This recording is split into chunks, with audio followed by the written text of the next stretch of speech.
যে gamma knife আর traditional brain surgery কখন কোনটা রিকোয়ারমেন্ট থাকে? তো আমি যেটা বললাম, ব্রেন সার্জারি অফকোর্স যখন রোগটা খুব বড় থাকে তখন গামা নাইফের থেকে বেশি ইম্পর্টেন্ট হয়ে যায় গিয়ে সার্জারিটা, যাতে রোগটাকে আমরা ডাক্তারবাবুরা সার্জনরা কেটে বের করে দিতে পারেন আর কি।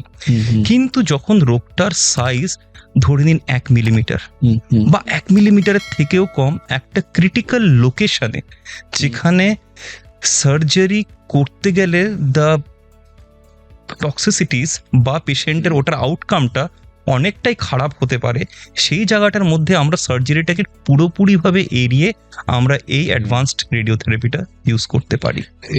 সেই ক্ষেত্রে কি হসপিটালে ভর্তি থাকতে হয়? একদম না, হাসপাতালে আমাদের এই ট্রিটমেন্টের জন্য হসপিটালাইজেশন একদমই ম্যান্ডেটরি নয়। এটা একটা পুরোপুরি ডে কেয়ার বেসিসের থেরাপি হবে। পেশেন্ট আসবেন, ওনার স্ক্যান হবে, আমরা ডোজ প্ল্যান করব, রেডিয়েশন হবে, সেম ডে বাড়ি চলে যাবেন উনি। ওকে। আর এটার কোনো সাইড এফেক্ট, যেহেতু আমরা রে দিচ্ছি, রে তো এক ধরনের সাইড এফেক্ট থাকে শুনেছি। তো যেহেতু আমরা খুব ছোট এরিয়া আমরা টার্গেট করে চলি, তো সাইড এফেক্টটাও যে খুব বেশি হয় তাও না, হয়ও না যে তাও না, but very minimal side effect. ওটা ডিপেন্ড করে রোগটার লোকেশনটার উপরে সাইড এফেক্টটা ডিপেন্ড করে। বাট ইন জেনারেল ট্রিটমেন্টের পরে পেশেন্টের একটু হেডেক টাইপের ডিসকমফর্ট হয়, যেটা সময়ের সাথে সাথে যেটা ঠিক হয়ে যায় গিয়ে। সময় বলতে উইদিন এ উইক মেবি ওটা আস্তে আস্তে ঠিক হয়ে যায় গিয়ে। মানে তাহলে তাও আপনার হিসাবে একটা রোগী এই ট্রিটমেন্টের পরে কতদিনের মধ্যে সাধারণ লাইফে ফিরে আসতে পারে?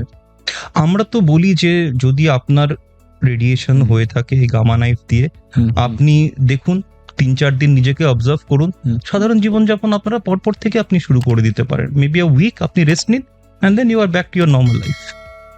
এই গামা নাইফটা কি শুধুমাত্র ব্রেনের জন্যই না অন্য জায়গাতে ইউজ হয়? গামা নাইফ স্পেসিফিক্যালি ব্রেনটাকে আমরা টার্গেট করি। ব্রেনের মধ্যে যেসব রোগগুলো হয়, কিছু কিছু ক্ষেত্রে শরীরের অন্যান্য জায়গায় ক্যান্সার আছে, রোগটা ব্রেইনে ছড়ালো, যেখান থেকে সার্জারি পসিবল নয়, বা নর্মাল রেডিয়েশন থেরাপি দিলে ব্রেইনে অনেকটা ডোজ চলে যেতে পারে, সেই ক্ষেত্রে আমরা গামা নাইফ ইউজ করে থাকি। বাট আমাদের প্রাইমারি টার্গেট কিন্তু ব্রেইন, ওটার মধ্যে।